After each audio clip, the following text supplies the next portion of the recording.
How do you define the good life? It could be a luxurious setting, perfect service, maybe it's the right company. Those rare moments that make everything unforgettable.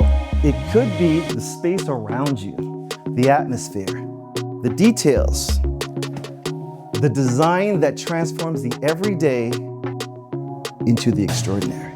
It could be the food of the highest quality, crafted with passion, rich in flavor, and filled with emotion. Styling, living, dining, elevated. Think about your belly. I don't even want to touch anything. I don't want you to touch it. No, I'm touching it. Cheers. Cheers. Like the Ritz? Like Ritz crackers? Welcome to another episode of Design, Cook, Eat with the Live Better Guys. What does living the good life mean to you?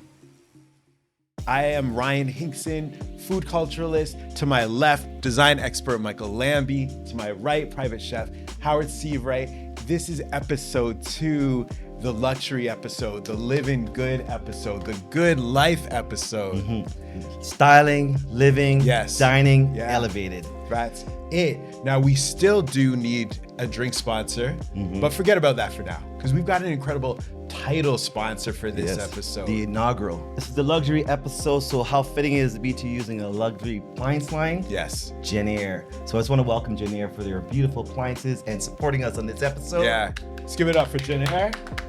So we're talking about the good life. Mr. Micheal Lambie, what does living the good life mean to you? Well, honestly, for me, it's about environment. I like to believe I create an environment that it elevates people's lives in the job that I do for my clients. And so it's really about style and atmosphere. You know when they say you are what you dress, when you dress like $1 million, you feel like $1 million? That's what a space does to you. So when you have a space that feels like it's just on point, I think that's it. So it's about surrounding. It's about how things look. Atmosphere. And details and styling. Yeah, what you can take in, for sure. So that's the good life? You don't look so convinced. Not at all, man. Have you had a personal chef in your home? I haven't, but yeah, I have. Funny enough, you have. He was not everybody lives in a Micheal Lambie house. Very true. Right? What about a 36-day dry-aged Wagyu steak? So you're talking about kind of like those things that you consume, some good wine, the right meal. That for you, that's the good life. Now you're speaking my language. It's appreciation where the food is coming from, the process, right? It's all nature. Right. And not only that it's coming from the other side of the world, but there's a price tag on it. Okay. So you're talking about elevated food. You're talking about all the way to the top. Right. Something like Black+Blue Steakhouse that we went to. There you go. And you're kind of talking about accommodations similar to the Ritz where we visited.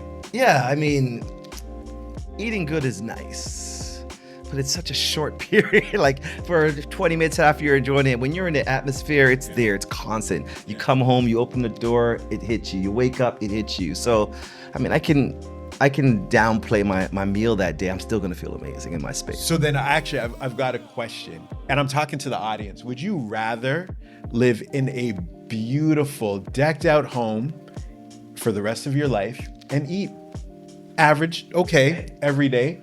Or would you rather have the most opulent, succulent, handcrafted meals and just have an environment that you live in that's just okay? I know where you're both going, but get in the comments. Let us know which of those define the good life to you. Think longevity. Think about more than a few minutes. Think about your belly. Think about tuna belly, right? Coming from Japan. Come on, man. How often do you get to go to Japan? It comes to you. Let me paint this picture. So take this in. You know you're living the good life when you step off the elevator into your home. No lobbies, no hallways, just you and this. Every time I step into this condo, it still gets me. The view, the calm, the light. It's the kind of space that doesn't need to show off. It just knows.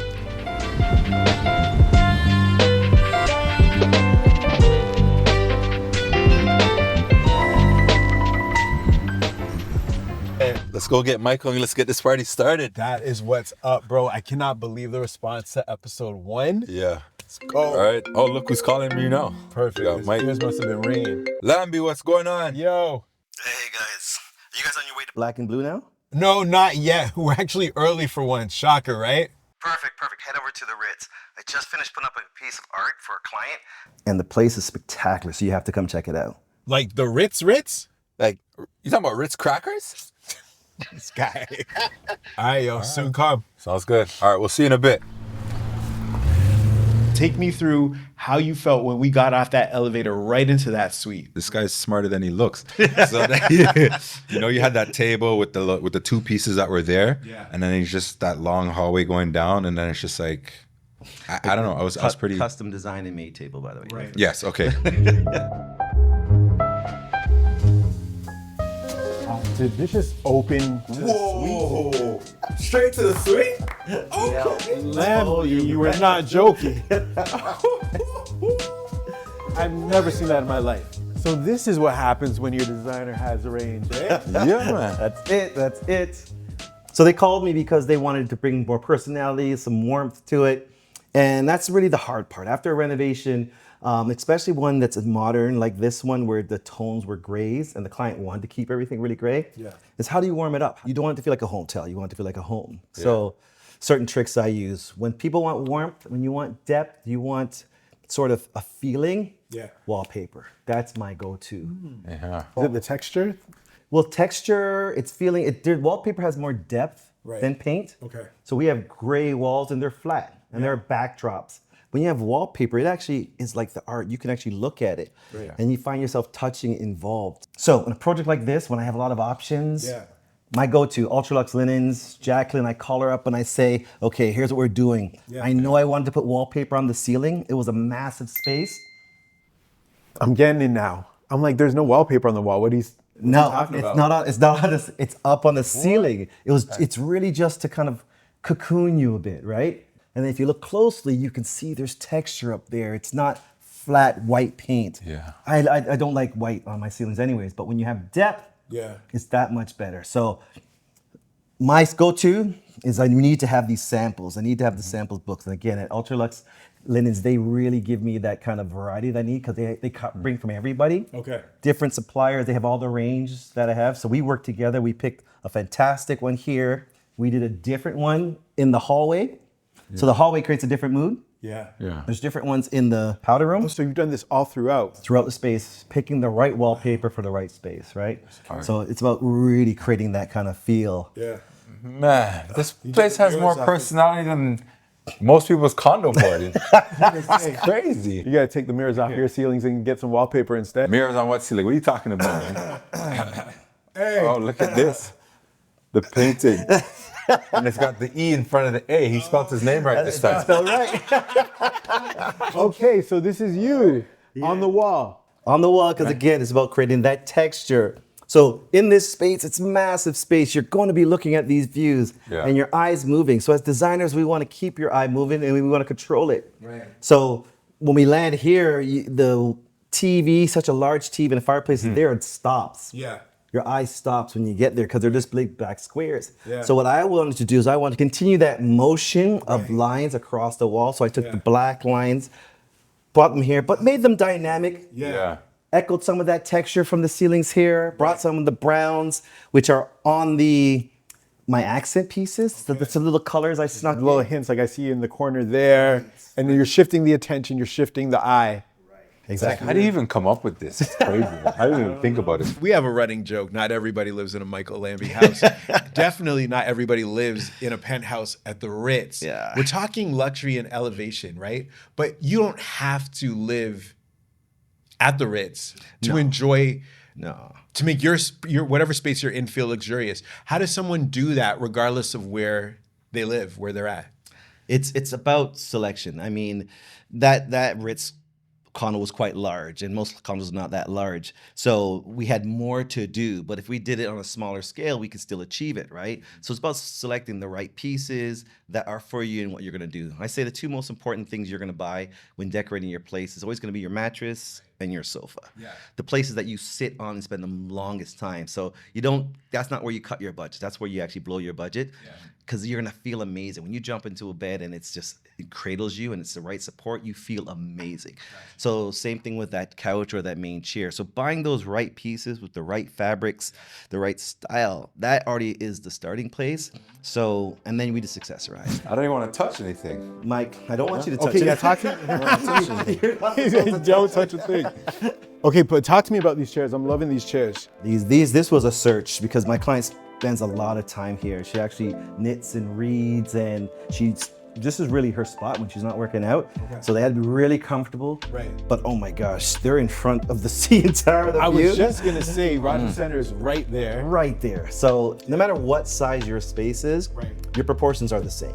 Yeah. Like we're in a big room right now, but the three of us are talking comfortably in this area. Yeah. And that's because we're humans and we don't want to talk too loud. Right. So what we got to do is we create little zones in your space that kind of echo that. Yeah. So this is intimate for two people there. If we're going over to the dining room, we have that isolated there. Yeah. And same for every space. Yeah. Honestly, you can imagine this being in a condo 1/3 the size. It would be the same layout, the same proportions, the same distance.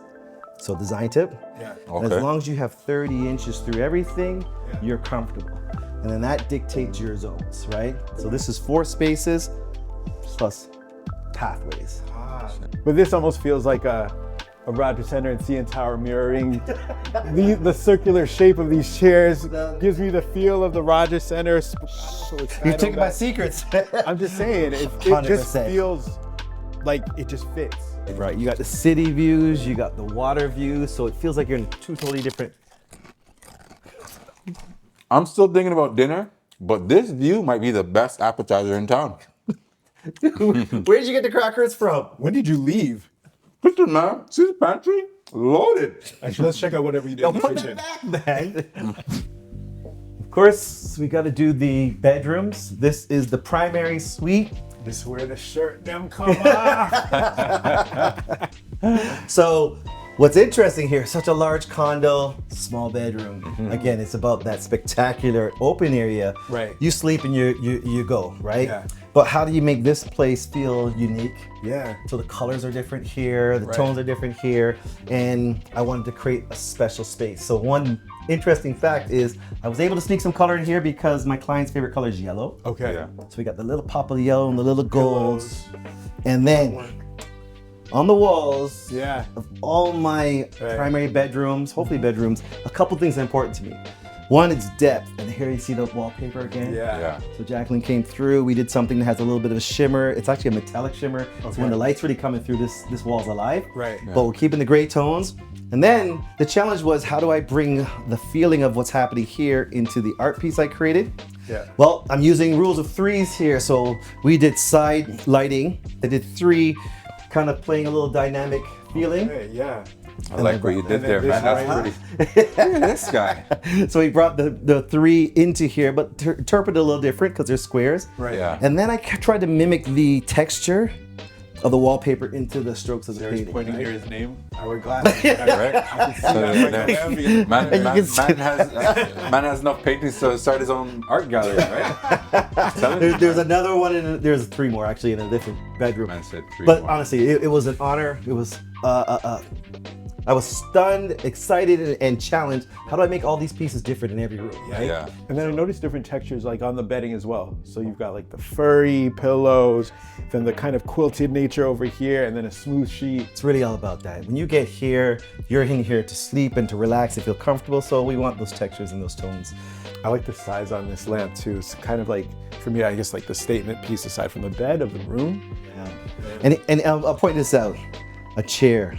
I don't care how small your bedroom is. If you need to get a chair in there, you try to get a chair in there. It's this way when you come, you can throw your jacket, you can throw stuff on the chair, not your bed. If you have shoes on or you're changing your socks, on the chair to bed. This is not a large space, it's a small room. Right. But we still got this nice, quiet little chair in there. And you added the yellow pillow too for that last piece of touch, right? Always. That's it. Yeah.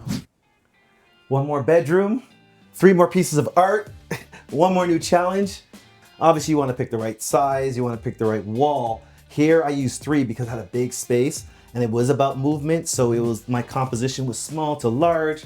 I took dynamic lines to bring you this way because I'm trying to get you out of the hall. I'm inviting you into the space. Okay. I replicated the colors that are here, which is my gray palette. Yeah. And then obviously the textures.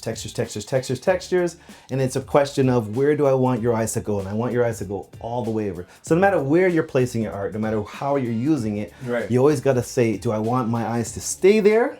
Or do I want to move them on to somewhere else? Okay. And I believe in movement. Movement is dynamic. The space is Especially dynamic. with that window. Especially for that Yeah, view. man. So that Yeah. is what you want to look at. That's what you want to see. So Right. yeah, this was really amazing to have such different pieces throughout the space. No matter where you are in this space, it's like you're always looking at something great. Whether it's the view, the painting, the walls, Yeah. like the pieces that are just sitting on the tables. It's incredible. Now, for someone like yourself, you're orbiting around that kitchen. I saw your face when we hit the kitchen. I love being in the kitchen. Right. So just even having a TV in the kitchen, that's Yeah. probably the spot I'm always gonna like. I wouldn't even be in my living room. I would just Right. be chopping onions, just to chop onions, and watching the game. You know what I mean? Yeah, right.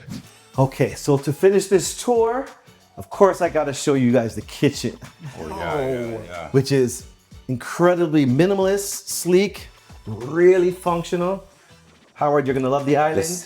It's not a massive space. Yeah. So it's about being sleek. We're not really trying to look at the appliances. We want the functionality of the appliances, which JennAir makes some beautifully high-end stuff, and I'm gonna show you that in a second. Stylish on the inside, not just on the outside. Right. So the panels enable us to create the visuals we want. When you interact with the Yeah. appliances is where you get the beauty of what the designers of those appliances did. When I'm working with my clients, I let them buy their appliances, like buying a car. You have this personal connection. But JennAir's fridge, the obsidian interior glows with this dramatic, industry-exclusive dark finish. There's 3 zones of humidity and are all controllable over Wi-Fi. There's that silky smooth gliding drawer system, which really gives off a feeling of pure luxury. Tell me about this island. I always try to keep my sinks off my islands, right? So you have maximum workspace. Right. We're using quartz here so that it's really friendly for cutting and stain resistance. Yeah. And again, it's about being able to kind of function totally and multi-people function at one time, right? So we have our zones, we have people cooking over here, you're chopping here, you're washing dishes here. We got our dry and cold storage over here. Right. So our pantries, our beautiful JennAir appliances with the refrigerator, a separate fridge door, separate freezer door. Yeah. Full freezer, full fridge. Again, this is still luxury. Yeah. And when we do luxury, we do things kind of focused. It's like winter tires and summer tires. They're Yeah. both fantastic at what they do. So Right. that's the benefit of separating your fridge and your freezer. Yeah. So yeah, this is just really about mood. I can't believe how, with such a big island, it still feels like there's so much space for people. Like, I don't feel like I would be on top of someone. You know, when you're in the kitchen back in the day, your mom tells you to come out because like she feels like you're on her back. You know what I mean? Or that was my excuse to like not do any work. But this feels like this is massive. My eyes go right to it, but then there's still so many other things that like deserve attention, that look good, feel spacious, and like a view from here. Minimalist light fixture. You always want your light fixtures over your island. It creates your workspaces, but we didn't want to distract the view. So we want this to almost be invisible. It's a very sleek profile LED. We're not trying to be dramatic here. Yeah. Sometimes you want the light fixture to be the focus. Yeah. Okay, I'm gonna let you guys experience that fridge. Go check it out. Check it out. All right, let's go check. Maybe, you know, you can make a little appetizer before we hit the next spot. Yo. How about tech?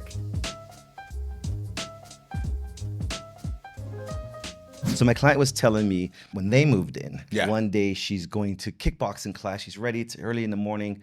So she's in the house. She presses the elevator. It stops. So the door opens up and standing there is Drake. He's standing there looking at her. So obviously she pauses. She goes, oh, hi. Yeah. For a second, it's like, what are you doing in my house, right? Right, like Anyway. you coming over? So she gets on and says, hey, how you doing? You know, because clearly he lived above. Actually, he has a song where he talks about when moved to the Ritz or whatever. So it was true. Actually, this is before he built that mammoth house, right? Question for you both. You own this place.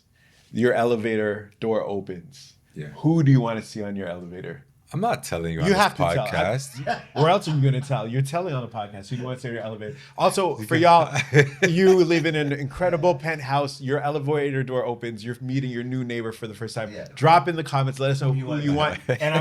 And who do you want? You're answering too. You're answering next because my answer is my wife. 'Cause we got two units on top of each other. That's how good our lives is. We have 2 units. She lives upstairs. I live downstairs. Who do you want to see? I want to see the World Series champions.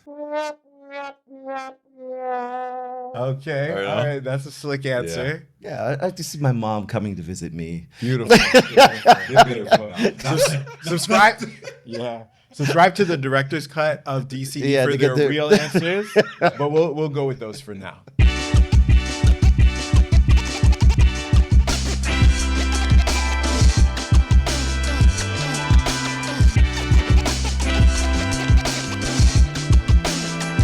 Black & Blue Steakhouse. First, just getting to Black & Blue, and both of you all, how you feel when we were greeted by Emad and what we saw, what we felt.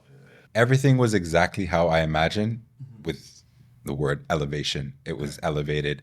As soon as you walk in, it was the light fixtures. So it had this big open space, and then you had the wine cellar that was like gold. It was literally like gold shells just stacking on top, right? Yeah. Oh, the Louis XIII. The Louis XIII, that bottle. Notice how it was extra high, like extra out of high. reach.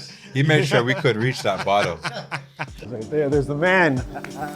Mad. Hey, what's happening, guys? Good to see you. Thank you. Meet the guys. Of course. Nice to meet you. Nice to meet you. Hey, How you doing, Howard? look at how handsome these guys are.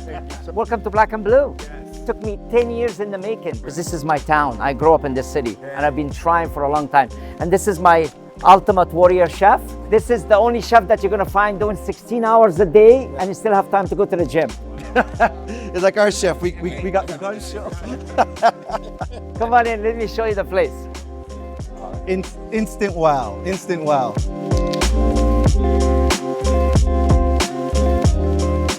So our first impression was obviously extra special because we were greeted by Emad, the owner, and Morgan, the chef. I mean, come on. The VIP access or what? But it was great. And thank you so much. It was an amazing experience, and we appreciated the hospitality. But outside of being greeted that way, as soon as you walk in, impressive, powerful thing. So here's what was really good about that. It's actually indoors. So you enter this space from indoors. And so now you're already feeling a little smaller. So those high ceilings immediately alleviate that. Those high ceilings make the space feel larger. And then for it to be so dramatic, because that's what they wanted to happen. They wanted your eyes to go up, follow all these bottles and this big wine cellar type thing. And then you get those architectural details with the lights, which are custom made out of the metal and the mesh, pretty industrial feeling with the LEDs. So now you're up there. You're not really so conscious of the small entrance and the fact that we're indoors. It feels huge. So it's a clever design trick. Bring you up and bring you expansive before you start entering the space. And that's what it was. It's as soon as you walk in, it was that huge, just like Michael was just saying, it's that pop, right? It's just like, wow. Do you feel it's possible that there's a disconnect between an atmosphere and the food? Have you ever experienced that? Oh, 100%. You could walk into a restaurant that you enjoy the food very well, but you don't remember anything About the space. out the space. And then I guess to the contrary, Yeah. there's some spaces you walk in, you're blown away. But the food does not match. and then the food doesn't measure up, and as beautiful as the space may be, it almost doesn't matter. You know what? That's the first thing I look for when I walk into a restaurant is the space. What does it look like? I think it's just like when you put a plate of food down, it's presentation. Yes. It's the first thing. It's like your eyes are eating. It's a feel. I'll give you the best example. I want you to take a look at up there. This greenery. It's driving me nuts. And I'll explain why. You see all these gaps? I mean, these gaps because this is all get open. So to bring the light in. My problem is if I'm sitting here, I feel it's like somebody had a bad hair transplant. You know what I mean? Like, you know what I mean? Like it's all patches everywhere. You look at the gaps, you're not looking at the plants. Yeah, I'm looking at the gap, I'm not looking at the plants. Ask you about even the sommelier, Oh, right. Yeah. right? So they took us over. He came over with a couple different options.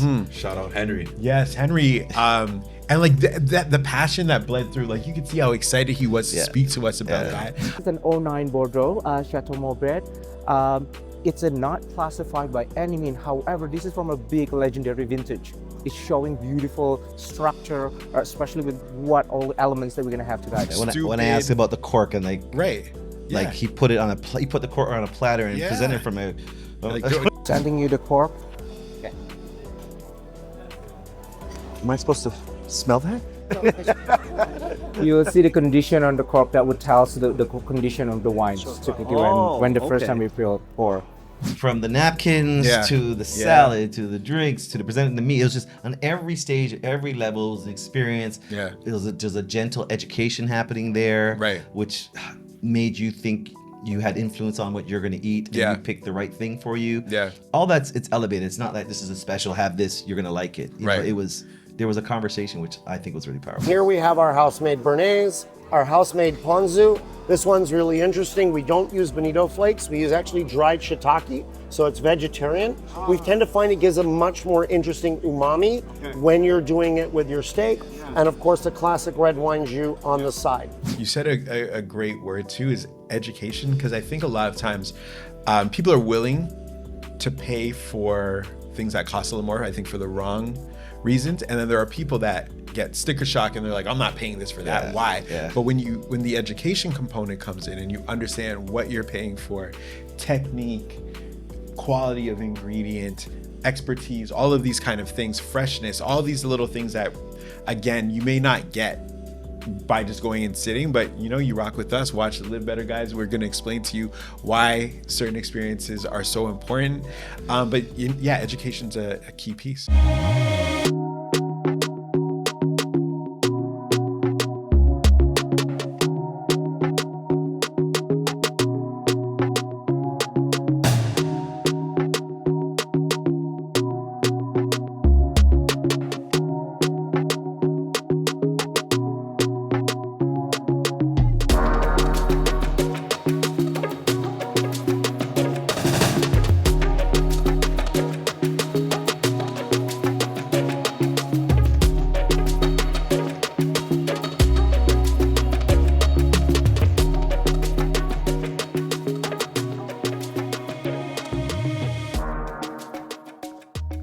So one of the most important thing that Black+Blue is known for is our meat locker. You look at down there. So what you see is, this is not a wall of marble.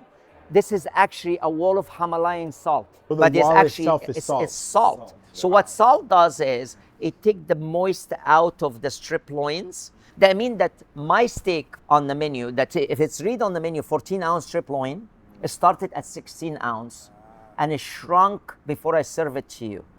Every other restaurant, when they say 14 ounce, they start at 14 ounce. So what I left you is the right consistency of chewing, the incredible explosion of flavors, because there's not much water in it, because I shrunk it a little bit for you. So you could get Wagyu from Australia and Wagyu from United States. Correct. Wagyu is an animal that grows in Japan, that Japanese are very, very strict on this. You cannot import a livestock out of Japan, period. Years ago, there was an Australian farmer, took out a male and a female and flew them on a private jet, got them out of Japan. But they said that that's how you got Wagyu out of Japan. That's why it's different. When you try an Australian Wagyu, you could see that the marble is not as the quality of Japanese. Japanese really treat their cattle incredible. Add on this on Kobe. We were showing you the Kobe and we were showing you the golden statue. Oh, there it is. Look at that. Wow. That's beautiful. And you're gonna find restaurants have it. The minute you see it in a restaurant, that means that they carry real Kobe. Interesting. I didn't know that. Now I do. Yeah. Kobe is a little small town in Japan that they are so known for their beef. Yeah. And the beef has to come out from this little town called Kobe. They give you certificates. They give you that golden statue. If any restaurant anywhere tell you they're carrying Kobe and they don't have the golden statue, I'm going to say it on camera, they're full of shit. They're lying to you. Yeah. They might be selling you Japanese Wagyu, or is Japanese beef, yes, but they're not carrying the true Kobe. Yeah. And Mike had asked, what's the difference? Wagyu is Japanese beef. Kobe is a particular area. It's like champagne. Right. A bottle of champagne is not a champagne anymore if it was made in Australia or if it was made in Italy or if it was made in Canada. The region is the important thing about it and how they train their beefs. You're going to find a little bit, the marbling is a little bit less, but the quality of the beef is a lot higher. So the price at the end of the day. Oh man. Okay, so what we're gonna do today, Chef, is we're gonna be dealing with a little bit of butchery and a little bit of searing of one of the things that we're most known for in the city, which is our A5 beef program. So the piece that we're gonna be dealing with today is the strip loin. So what we normally start with is simply just getting it out of the packet to start. Oh, that looks beautiful, man. Look at the marbling on that. So, I mean, this is it, right? Oh my goodness. And when you look at that kind of marbling, I mean, this is where all the flavor is. All that flavor, all through there. So first things first, we're gonna look to start taking some of this sinew off the bottom. So what we'll do is we'll keep it, we'll have it use that for something else later on. And what would you be using that for later on? So what we do is we trim some of this up and it becomes our A5 fried rice. Fried rice? Yes. I am coming back for the fried rice. That is a guarantee. If I can get some A5 Wagyu in my fried rice, I'm in. We normally try and cut for about 1.5 to 2 inches thick. I'll take that piece for myself. Just this one? Yeah. I thought you were gonna ask for this one. Oh, that was the trade-off? So I guess you lost this time. Okay. Now that we've got this beautiful piece in the middle, so now we're gonna try and get to around about a 6-ounce size, which is what most of our guests go for. Now, Chef, for you, you're gonna take over now. You're gonna season really nice and heavily for me. Okay? There's so much fat on this, you need a lot of salt on the surface area on both sides. Make sure you get a really nice coat. Now we don't need any extra fat, we're just gonna go straight to the grill. Let's get it going, so. Am I too generous or is that perfect? That's perfect, All right, Chef. there we go. Nice and good. Now we never use pepper on our steaks. Okay? Only because it burns, that's right. We season with pepper after if required, but most of the time we don't. You gotta get that sound. Nice sizzle. So quick cooking tip. When you are cooking a steak and you hear that sound, you hear that sizzling sound, that means your heating element is ready to go for cooking. If you don't hear that, that means you're gonna be steaming your steak and you don't wanna steam your steak. You wanna make sure the flat top is nice and hot so you can get a nice crisp on each side of the steak. All right, I normally like to do a piece around about this size for rare to mid-rare at around about 4 minutes on each side. And then I do all of the side edges to get that nice caramelization all the way across. And then I normally go for about another minute on each side. Got you. Take it off, let it rest, and then we'll give it a little tickle in the oven just to get that heat back into the steak to finish it. And then it'll be carved traditionally table side at the restaurant. And correct me if I'm wrong, so the reason for resting it and then giving it that little tickle is that we want to make sure the juices are settled before we start cutting into the steak. 100%. Every steak we rest, every steak we give a little bit of time to allow that muscle to contract back up, keep that juice back on the inside so it stays nice and moist for you. Perfect. Science. Science. I never passed it, but here I am today. Well, we're doing it. We're doing it. All right, so you saw it. We did our Wagyu A5. You saw Chef cut it down to 6 ounces, cut the fats off, cut out the trimming as well. And he did mention that they use it for the fried rice, which I will be back for. All this fat, I mean, we put no oil on the grill. That is literally just the fat starting to seep out. So I noticed, Chef, when I'm even searing my steaks, I feel like the sizzling is a little bit more aggressive. Why is it not as much aggressive on the flat top? Or am I just too aggressive? You might be too aggressive. Again, when you're doing with this at home and you're using a pan and you've got your gas or your electric or your induction burner at home on full pelt, you're going at maximum heat. The glory with this particular plancha is it's a consistent heat and maintains it. With the grain, against the grain, that's another tactic that people don't understand. One of the reasons why we cut against the grain is to increase the amount of tenderness in the steak. Right? If you cut with the grain, you're leaving fibers whole, which are becoming more for you to chew through. Whereas if you cut against the grain, you're breaking down those fibers a tiny bit more, which is making the meat a little bit easier to eat and therefore more tender in your mouth, giving you a better mouthfeel. We're gonna go this way. Okay. because we're gonna want that unctuousness in the steak. It's okay, you can eat more than that though. I got fiber popping out of the bottom of these pieces here. That's just all to do with the follow through, chef. All right. All to do with the follow through. You wanna be as smooth and as silky as possible There you go. when you use the cut. And make sure you go all the way through, chef. There we go. Class is in session. All right, now the best bit, chef. Cheers. Cheers. Thank Cheers. you very much. My pleasure. I think there's a job opening for me here, no? I'm always looking for good grill cooks. What about sous chef? Can I be a sous chef? Can I be a right-hand man? Or... Well, then you got to come and improve yourself, huh? Want to ask you, were you nervous with that Kobe steak that when you guys were cooking it and cutting it? To be honest, I think Chef Morgan was nervous. He's looking at me like, because he's like, yeah, we're going to cut the steak. And he's like, you go ahead and cut it. Just make sure, you cut it properly. And he's looking at me. I'm like, you know what, Chef? Just go ahead and cut it because I can see the look in your eyes. All this food talk though, I am hungry. You made a promise I did. to, if we waited on our Mary Brown's chicken, you would do something special. Yeah.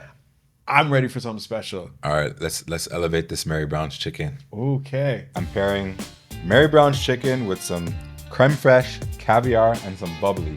So we have the fried chicken, which is rich and fatty, also with the creme fraiche, and then we have the saltiness, which is gonna cut through the fat as well. And then of course the bubbly is gonna give it a nice acidity kick. It's gonna be perfect. So amazing. We have our podcast sponsors with this Mary Brown's fried chicken. We have our inaugural sponsor for the whole episode, which is JennAir Luxury Appliances, Ultra Luxe Linens, which supplied the beautiful wallpaper in that luxurious condo that I did. You want quality, you go to quality suppliers, quality partners, and that's what you get as a final result, which this episode is quality, elevated. As Egyptians, we grew up through the Silk Route, where we had stranger through our 1,000 years coming in from Asia all the way to Europe, stopping through Egypt through the Silk Route, stranger that we welcome them to our home, we trade with them, we cooked for them, we feed them, we give them drinks, and we send them in their way. I want to tell you a story. It's a very simple story. Years and years ago, I was in Egypt on a holiday.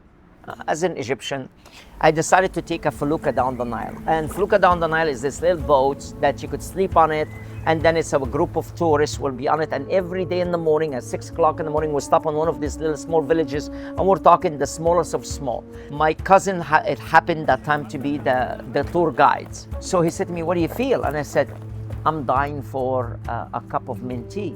He said, "No problem." We're walking around, and we go to a door, and he knocked on this door. Bang, bang, bang, bang, bang. Okay. This old lady opened the door and she said in Arabic, "Marhab," meaning welcome, welcome, welcome. He looked at her and said, "Would love to have a minty." So she said, "Sure, come on in." We all sat in the courtyard. She goes in the back, she's making us minty. So I'm looking into my cousin and I'm like, "Is this like part of the show?" He looked at me and said, "What are you talking about? You forgot we're Egyptian. Our houses is always welcome." I said, "So you mean you never met this?" She said, "I never met this woman in my life." Right. The magic of that put tears in my eyes. You see, here is an old lady that doesn't know anything about it, that stranger knock on her door, ask for a minty, and she welcome to her house. That was the essence of our company. Can you keep this magic all the time? You could have a guy that having $2,000 bottle of wine sitting beside somebody that has a $7 glass of wine from happy hours, and nobody will know the difference because they're both going to get exactly the same service, the same quality, the same atmosphere, and the same design. That's what our company is all about. It's been an honor. This is our second episode. We're on a mission here to tell stories that people don't have access to, so that then they walk by, they connect, because they don't get the honor that we got of spending time and being hosted by you. So thank you for the time.